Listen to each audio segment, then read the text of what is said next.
Father, tithe and charity, and would I say every act of philanthropism? Yes.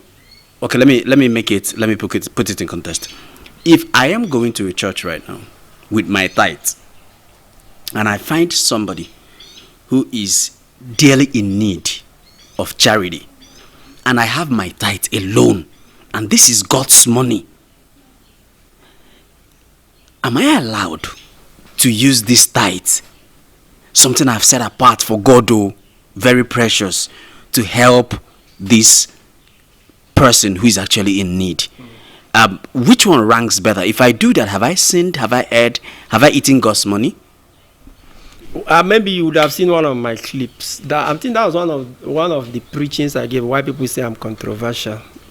I don't know whether you plagiarized me, because this is the exact illustration I used. Okay. I said, if you are coming to church with your tithes and you met, if you are coming to church and you met a situation that requires somebody that if you don't intervene immediately, the person may even lose his life.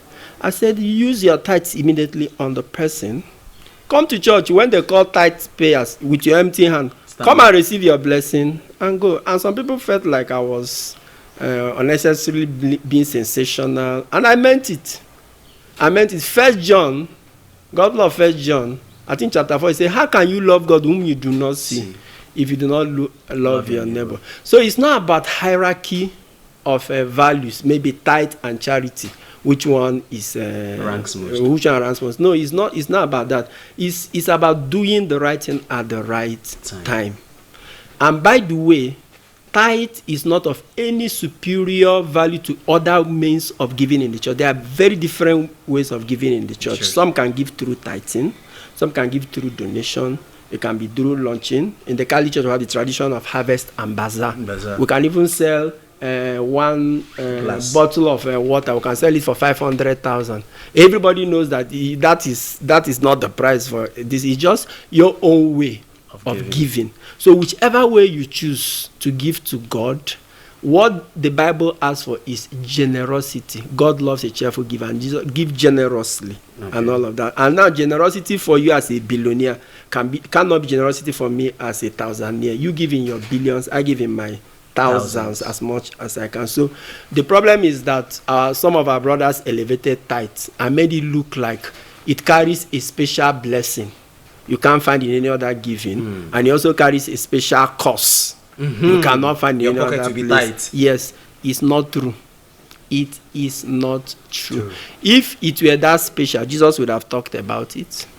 The apostles would have talked about it. So I have no problem with people who pay tithes. I have some of my parishioners who pay tithes on their own. Nobody forces them. They believe in it and all that.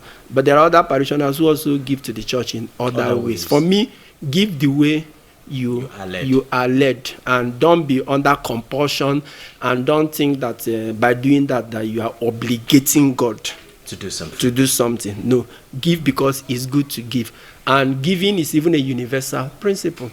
Buddhists give. Muslims know the importance of giving, and even non-Christians, they give. We have heard of even atheists who give out in charity. So giving has a universal value and tendency. So there is, honestly speaking, there is nothing supernaturally special about tithe.